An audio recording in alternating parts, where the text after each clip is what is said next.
जय श्री कृष्ण, जय माता जी, हर हर महादेव। आज हम जानेंगे ऋषि अष्टवक्र की कथा।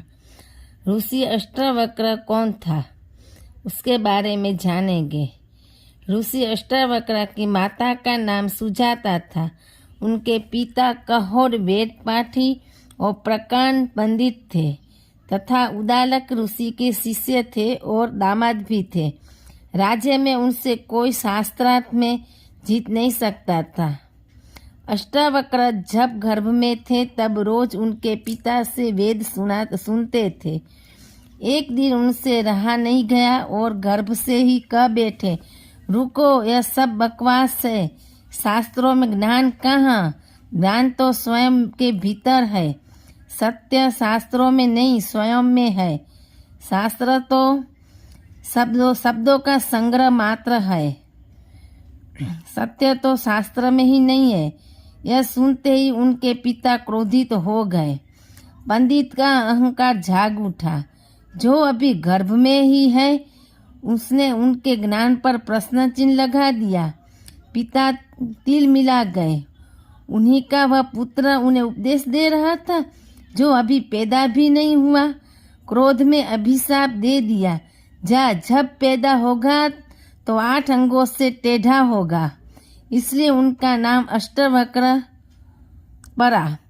पिता ने क्रोध में शरीर को विक्षिप्त कर दिया। उन्हें जरा भी दया नहीं आई। ऐसे पिता के होने का क्या मूल्य जो अपने पुत्र को शाप दे। अष्टावक्र का कोई बहुत बड़ा अपराध नहीं था। उन्होंने तो अपना विचार ही प्रकट किया था, लेकिन इससे यह सिद्ध होता है कि लोग अपने अपने शास्त्रों के प्रति कितने कट्टर होते हैं।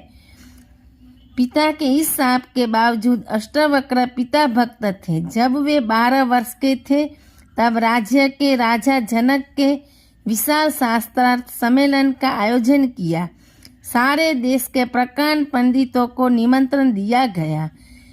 चूंकि अष्टावक्र के पिता भी प्रकांड पंडित और शास्त्रज्ञ थे तो उन्हें भी विशेष आमंत्रित किया गया। जनक ने आयोजन स्थल के समक्ष 1000 गाय बांध दी।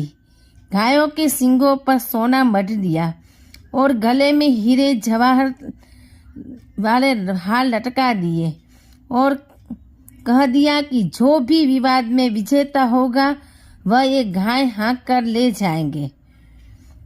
संध्या होते होते खबर आई कि अष्टावक्र के पिता हार रहे हैं।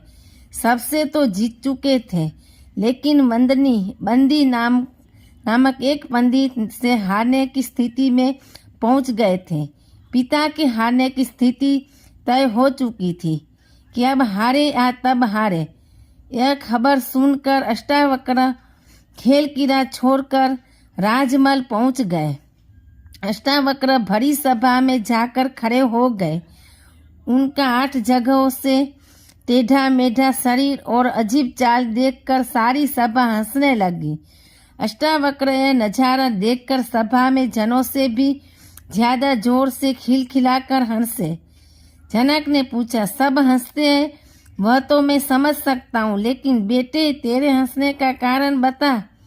अष्टावक्र ने कहा, मैं इसलिए हंस रहा हूँ कि इन चमारों की सभा में सत्य का निर्णय हो रहा है। आश्चर्य, ये चमार यहाँ क्या कर रहे हैं? सारी सभा में सन्नाटा छा गया। सब अवाक रह गए। राजा जनक खुद भी सुन रह गए। उन्होंने बड़े संयत भाव से पूछा, चमार तेरा मतलब क्या? अष्टावक्र ने कहा, सीधी सी बात है, इनको चमड़ी ही दिखाई पड़ती है, मैं नहीं दिखाई पड़ता। ये चमार है, चमड़ी के पारखी है। इन्हें मेरे जैसा सीधा साधा आदमी दिखाई नहीं पड़ता। इनको मेरा आधा तिरछा शरीर ही दिखाई देता है। राजन मंदिर के टेढ़े होने से आकाश कहीं टेढ़ा होता है? घड़े के फूटे होने से आकाश कहीं फूटता है? आकाश तो निर्विकार है।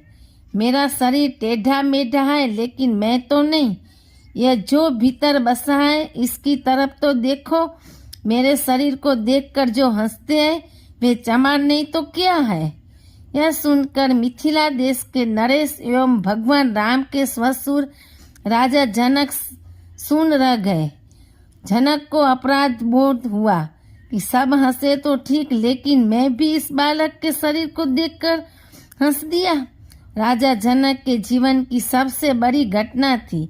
देश का सबसे बड़ा तामझाम, सबसे सुंदर गाय, सबसे महंगे हीरे जवाहरत, सबसे विद्वान पंडित और सारे संसार में इस कार्यक्रम का समाचार, और सिर्फ एक ही झटके में सब कुछ से खत्म।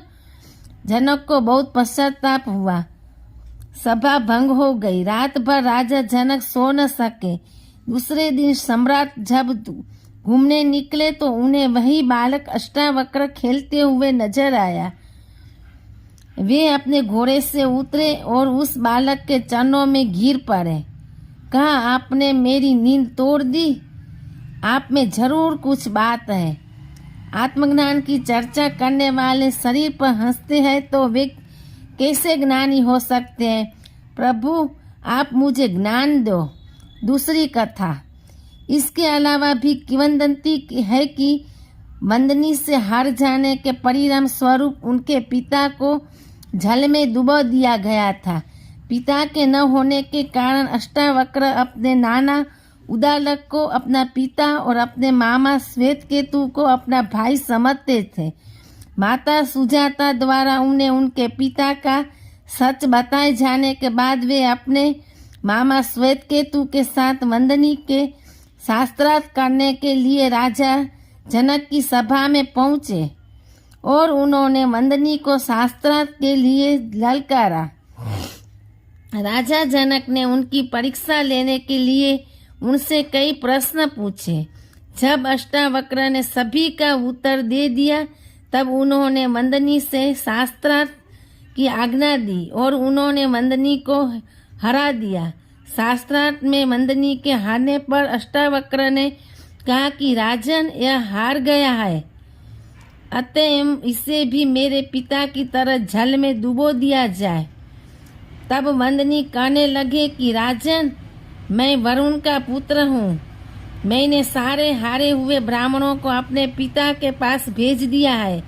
मैं तत्क्षण ही उन सभी को आपके समक्ष प्रस्तुत करता हूँ। मंदनी के इतना कहते ही जल में डूबे गए सभी ब्राह्मण जनक की सभा में पुनः प्रकट हो गए, जिनमें अष्टावक्र के पिता कहोर भी थे। अष्टावक्र ने अपने पिता के चरण स्पर्श किए। कहोर ने प्रसन्न होकर अपने पुत्र को गले लगाकर कहा कि तुम जाकर समंगा नदी में स्नान करो। उक्त स्नान से तुम मेरे शाप से मुक्त हो जाओगे। मान ऋषि अष्टावक्र की जय हो। जय हो मान अष्टावक्र की।